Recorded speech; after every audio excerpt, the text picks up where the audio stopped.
The rain never stopped in this city. It fell in sheets, turning neon signs into smeared watercolor streaks across the black canvas of night. The streets shimmered, reflecting the glow of towering buildings, some grand, others crumbling. But Jessica Jones didn't see any of it. Not anymore. She sat by the window of her tiny apartment, fingers curled around the arms of her wheelchair. 10 years. A decade of staring at the same cracked ceiling, the same peeling paint, the same ghosts. Her reflection in the glass was a stranger. Hollow eyes, a mouth that had forgotten how to smile. The city moved on without her. She didn't. Then he showed up. The door slid open without a sound. The arc reactor's blue glow cut through the dim light before he did. Tony Stark stood there, not in armor, just a grease-stained shirt and dark circles under his eyes. He looked at her wheelchair, then at her. No pity, just a question. "You want to walk again?" She almost laughed, but the way he said it, like it was simple, like it was already done, made her chest tighten. The lab was all cold steel and humming machines. Holographic schematics floated in the air, twisting like living things. Jessica gripped the parallel bars, her knuckles white. The robotic legs gleamed under the sterile lights, sleek and terrifying. "They're not just prosthetics," Tony said, adjusting a wire. "They're you now." She hated the hope crawling up her throat, hated how her hands shook. But when the neural link sensed pain, then fire, then motion. Her first step was a stumble. Her second was a miracle. The hydraulics hissed, the servos whirred, and suddenly she was standing. The ground felt different. The air felt different. She felt different. Tony watched, arms crossed. "Keep going." She did. One step, another. The weight of her own body, the pressure of the floor beneath her, it was too much. Her legs buckled. She caught herself before she fell. And then she laughed, sharp, disbelieving, almost wild. The rooftop was her idea. The city sprawled beneath her, a beast of light and shadow. The wind bit at her skin. She flexed her toes, metal, but they listened. She jumped. The ground rushed up. Her stomach lurched, but the legs absorbed the impact. Pistons compressing with a smooth hiss. She crouched, fingers brushing concrete. Then she stood. She could run. She could fight. She could live again. A sound cut through the night. A police scanner, crackling to life. "All units, we have a 10 to 78 at the old Rand building. Suspect matches the description of Kilgrave." The name was a knife to the ribs. Her hands curled into fists. The robotic legs hummed ready. Tony's voice echoed in her ear. "Jessica." She was already gone. The Rand building loomed like a rotten tooth against the skyline. Broken windows stared down at her like empty eye sockets. Jessica's new legs whirred softly as she landed on the fire escape, the metal groaning under her weight. 10 years since she'd last been here. 10 years since he had broken her. The air inside stank of mildew and something sharper, chemicals. Her boots splashed through stagnant puddles as she moved through the darkness. The police scanner had gone silent, too silent. Then she heard it. Laughter. Not just any laughter. His laughter. The sound slithered down her spine like ice water. Her hands shook, not from fear, from rage. The robotic legs responded to her tension, servos tightening. "Jessica," the voice echoed through the empty halls. Sing-song, mocking. "You came back to me." She rounded the corner. There he was. Kilgrave leaned against a crumbling wall, looking exactly as he had the day he destroyed her life. Purple suit, perfect hair, that smile, her stomach twisted. New legs, he tilted his head. Tony Stark's work, I'd assume. Clever boy. He pushed off the wall, stepping into a shaft of moonlight. But did he tell you? She didn't move, didn't blink. "Tell me what?" Kilgrave's grin widened. "That I let him fix you." The first punch shattered concrete. Kilgrave dodged with infuriating ease, tutting as dust rained down. "Still so emotional. I thought 10 years might have matured you." Jessica's next kick sent a steel beam flying. It crashed through the wall, exposing the city beyond. Kilgrave's eyes flickered toward the gap, just for a second. It was enough. Her fist connected with his jaw. The impact vibrated up her arm. He staggered, touched his lip, looked at the blood on his fingers. For the first time, his smile faltered. "That's new," he murmured. "Lots of things are new." She advanced, the legs humming with barely contained power. "Like how I don't have to listen to you anymore." Kilgrave straightened his tie. "Oh, Jessica." His voice dripped with fake pity. "You always were a terrible liar." Then he snapped his fingers. Shadows moved at the edges of the room. Figures stepped into the light. Ordinary people, shopkeepers, mothers, children.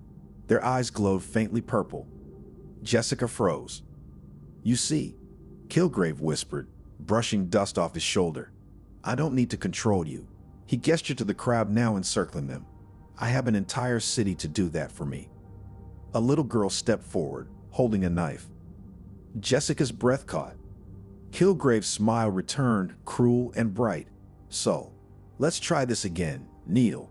The blade glinted. The legs whined. Somewhere, sirens wailed. The knife trembled in the child's hand. Moonlight caught the edge, painting a silver line across Jessica's throat. The crowd pressed closer, their breathing syncopated, unnatural. Kilgrave's smile stretched wider in the shadows. "You won't hurt them," he whispered. "That's your problem, Jessica.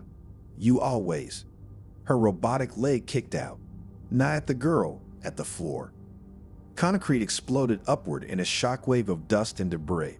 Pipes burst, spraying water like arterial blood across the room. In the chaos, Jessica moved, not away, but through. Her metal fingers snatched the knife midair as the child stumbled. She caught the girl with her other arm, setting her down gently behind a crumbling wall. Kilgrave's laughter cut through the steam, sentimental to the last.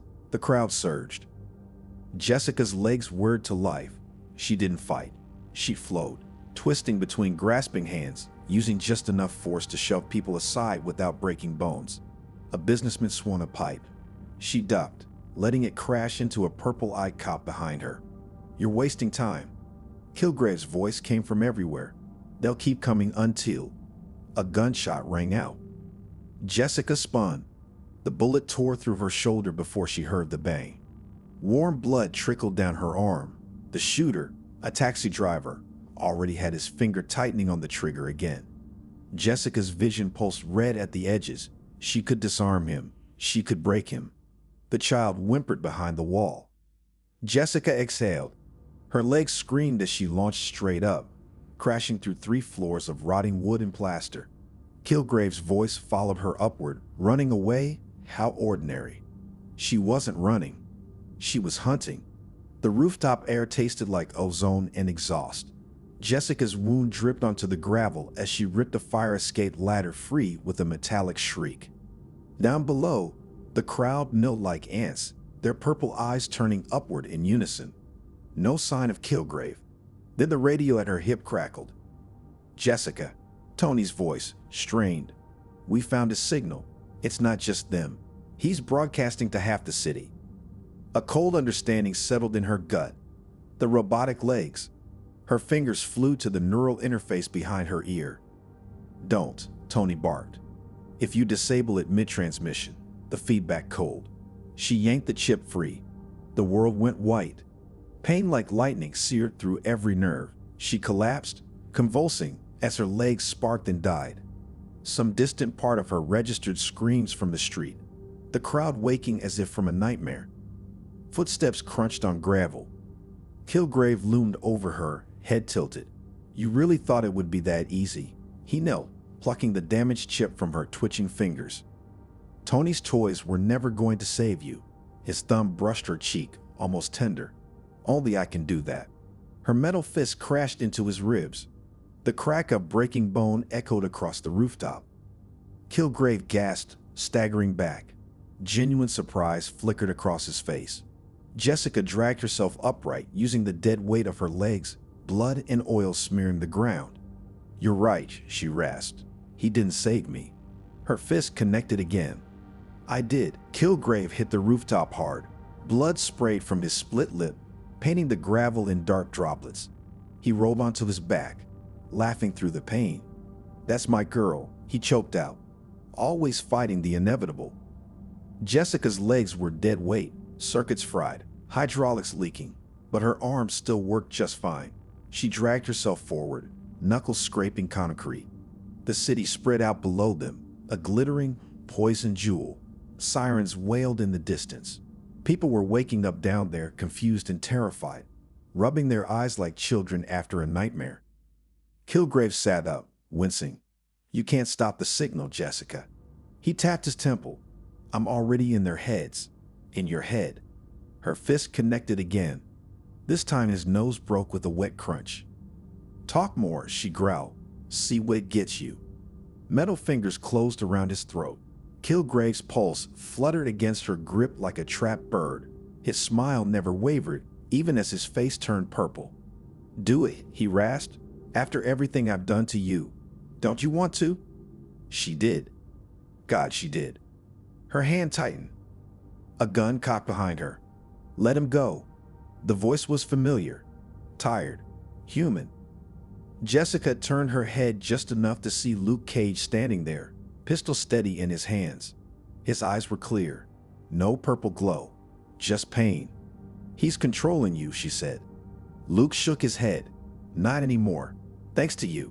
His gaze flicked to Kilgrave. "But if you kill him now, you're no better than he is." Kilgrave gurgled a laugh. "Listen to your boyfriend, Jessica. Be a hero." Rain began to fall. It washed the blood from Kilgrave's face, pooled in the hollows of Jessica's dead metal legs. Her fingers trembled. She thought about the wheelchair, the empty bottles, the years of silence. Her grip loosened. Kilgrave gasped, sucking in air. Her other hand smashed into his temple.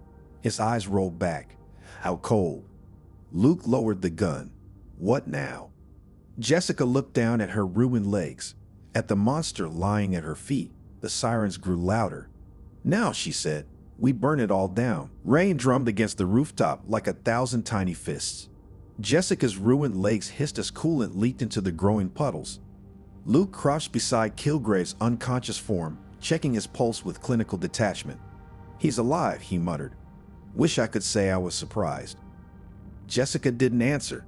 Her fingers dug into the rooftop's edge as she stared at the city below. Lights flickered. The safe house lights buzzed like angry wasps. Kilgrave's chains rattled as he shifted in his chair, studying the crowbar in Jessica's hands like it was a mildly interesting museum piece. "You won't do it," he murmured. "Hurting tied-up men isn't your style." Jessica's grip tightened. Oil dripped from her ruined leg joints, forming black puddles on the concrete. 10 years in a chair changes a person. Luke leaned against the wall, arms crossed. "Last chance, Zebedia. Start talking." Kilgrave's smile faltered at his real name. "Good." The monitors flickered again, this time showing live feeds. Hospital rooms where patients thrashed against restraints. Police stations where officers clutched their heads. "See that?" Kilgrave nodded toward the screens. "That's what happens when the signal gets interrupted. Withdrawal symptoms." His tongue darted out to lick split lips. "You want those people to suffer, or do you want to put me back on air?" Jessica's crowbar twitched. Luke's phone buzzed. The caller ID flashed pepper pots. He answered, listened, then slowly lowered the device. "Stark's dead." The words hung in the air like smoke. Kilgrave threw back his head and laughed. "Oh, that's perfect. The great Tony Stark, taken out by..." Jessica moved. Not with the crowbar, with her hands. Her thumbs pressed into Kilgrave's eye sockets just hard enough to make him gasp. "Say another word about him," she whispered, "and I pop your eyes like grapes." For the first time, real fear flickered across Kilgrave's face. The monitors exploded to life. Not with Kilgrave's signal, with Tony's face. Pre-recorded, tired, like he knew this moment was coming. "Hey Jess," the hologram flickered. "If you're seeing this, I screwed up the landing." A weak smile. "The legs have a kill switch.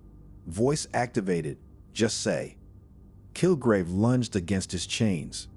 "Don't anti-er." Jessica's voice cut through the chaos. Ignition sequence start. Fire erupted through her dead legs. Circuits flared to life, burning through the damage, burning through the pain. Blue light pulsed from knee to ankle as systems rebooted with a scream of protesting metal. Kilgrave shrank back. "No, no, no." Jessica rose. Fully. Completely. The crowbar spun in her hands. Let's try this again. Blue light pulsed through the safe house like a heartbeat. Jessica's legs hummed with renewed energy, servos whining as they recalibrated. The smell of burning oil mixed with Kilgrave's nervous sweat. You can't, he stammered, chains rattling as he pressed back into the chair. The system was destroyed. Jessica took a testing step forward. Metal met concrete with a satisfying clang. Tony always built in redundancies. Her fingers flexed around the crowbar. You should have stayed dead. The monitors flickered wildly, Tony's face alternating with scenes of chaos across the city. Luke moved to the control panel, his massive fingers flying across the keys. Got it, he grunted. Main transmitters at the old Stark warehouse. We shut that down. Kilgrave lunged against his restraints. You'll kill thousands. Their minds need my voice. Jessica's fist connected with his jaw. His head snapped back, blood coursing through the air. Funny, she said, shaking out her hand. I think they'll manage. The warehouse district loomed in the storm. Rain slashed sideways, bouncing off Jessica's reactivated legs as she sprinted across rooftops. Luke kept pace below, a shadow moving through alleyways. Her comm crackled. We got maybe 10 minutes before the feds stormed that safe house. Luke's voice came through gritted teeth. Make it count. Jessica didn't answer. Her enhanced hearing picked up the hum before she saw it. A massive antenna array pulsing with purple light atop the abandoned Stark facility. The air smelled like ozone and something fouler, something chemical. Her boots hit the rooftop edge. She jumped. The skylight shattered under her weight. Glass rained down into the cavernous space below, where rows of stolen Stark tech formed a grotesque broadcasting station. And in the center, Jessica. The voice wasn't Kilgrave's. Trish Walker stood bathed in violet light, her hands dancing across a modified control panel. Her eyes glowed faintly purple. I've been waiting for you, she sang. Jessica's stomach dropped. No. Trish smiled. Not her smile. Kilgrave's smile. Surprise. The broadcast chamber pulsed with sickly violet light. Trish's fingers danced across the controls, her movements too sharp, too precise to be her own. The air tasted like burnt copper and something rotten. Jessica's legs locked. Trish, look at me. The thing wearing Trish's face tilted its head. She's still in here, it said in Kilgrave's cadence, screaming. You should hear. Jessica moved.